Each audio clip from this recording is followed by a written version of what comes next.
Welcome back once again to the Food and Drink Business Podcast live stream of interviews being recorded here on the exhibition floor at Food Pro 2023 and sponsored by TriMat Systems. Kim Berry, hello. You're starting a cruise. This is the second in a row. I think we've got a few more. We do. Yeah. I just left my run late today. I know, right? You're just making up for that time of That's others okay. covering it. But I believe we're about to talk about a subject that's very dear to both our hearts. It's true. Yeah. We're talking about chocolate. Oh, yeah.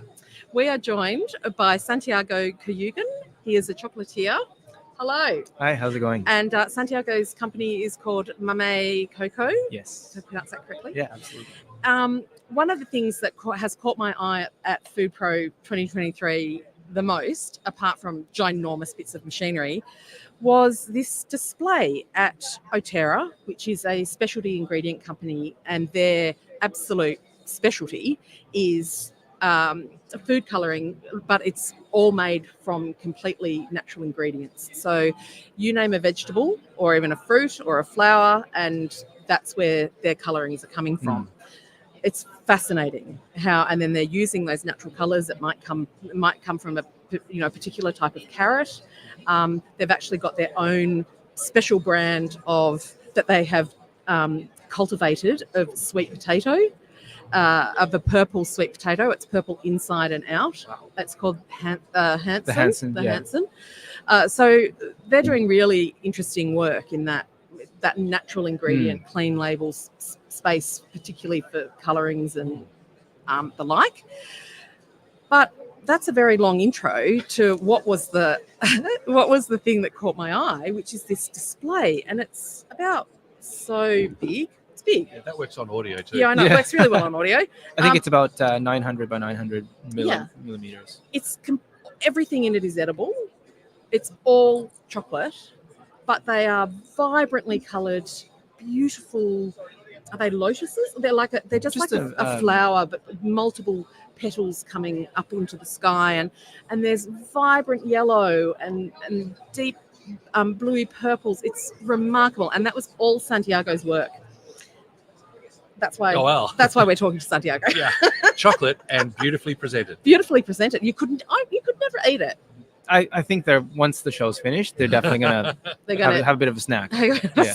It's a waste to not eat it. I mean, it's chocolate, right? I know. Yeah. Mm. It is. So tell us a little bit about yourself, and Mame Coco.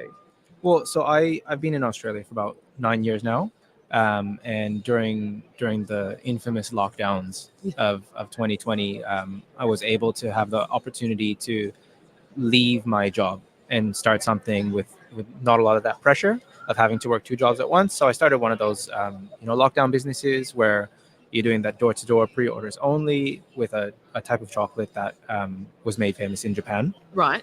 And there's a big demand for it because they don't import it. It needs to be eaten. It needs to be refrigerated, kind of that fresh kind of ganache type of product. Right.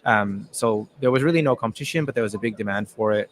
I was able to grow that business during the lockdowns, and after that, expand and just start to supply to a few Asian grocery stores and things like that. So there was a market which was wanting that product, which is nice. Yeah. And absolutely. so made the transition from working at chocolate shops and pastry shops to business owner and food manufacturer. Yeah. So big change, big difference, but definitely fun and interesting. Right.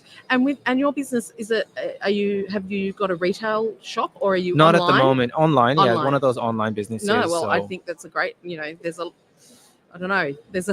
once you're going into having a shop floor, there's a lot more headache involved. It's a lot more headache. I definitely think it's nice to have like a Yeah. face to the business, and have that, customer interaction. Yeah. During the lockdowns, one of the things was, being able to deliver and see face to face and have that, it's been hard lockdown. We're so happy to chat with someone or Yeah. have this chocolate arrive to us. Yes. And then since things have opened up, we've kind of lost that ability to interact with the customer. Right. So having a face-to-face interaction is always nice, I think, with everyone. Yeah, sure. So can you tell us about how you made that piece of artwork, edible art over there? Yeah, so How long the did it marketing take? team, it took about 2 weeks of actual production, Yeah. and there was about 3 to 4 months of conceptualizing with the marketing team at Otera. We were fortunate enough to have been reached out to by them And they said, Santiago, we can see you've done lots of competitions, lots of chocolate showpiece work in the past. What can we do together to showcase our natural colors? And so they sent a few samples over, and we played around, and we decided, okay, well, the best way to showcase it is to do something natural, right? So flowers, and we have another stand at their stall that basically imitates the fruits and vegetables that they use. So we've got a pumpkin that we made out of chocolate, and we colored it with their colors that were derived from pumpkins. We made that purple sweet potato, and we colored it with the purple sweet potato coloring. So there's a direct reflection of that. Thankfully, they were happy enough when I was so worried. We made it, and they didn't see any progress photos or anything. We dropped it off, and they were like, "Wow!" They were like, "This is amazing." The original plan was that they would just break it down, take it home, and eat it. And they said, can we actually keep a part of this?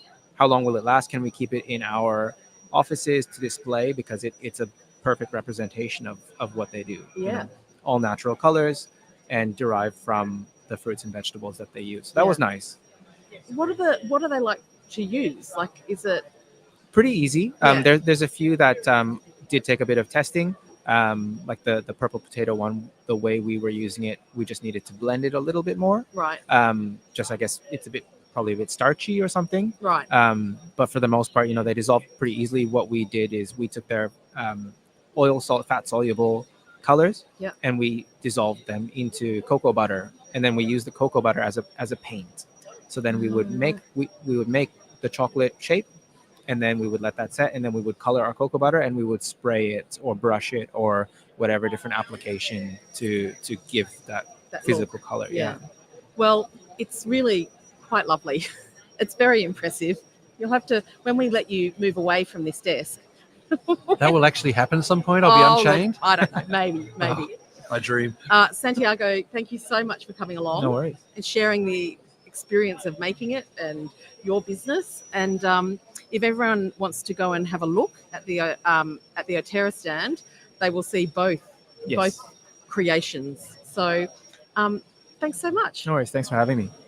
Santiago, Kim, thank you very much. And of course, thanks to those who have tuned into this Food and Drink Business interview that was conducted live on the exhibition floor here at FoodPro 2023. We'll be back shortly with another informative discussion sponsored by TriMat Systems, who've asked me to say, are you looking to reduce labour processes, resulting in a boost in your profits? TriMat Systems offer automation solutions that will take your productivity to the next level.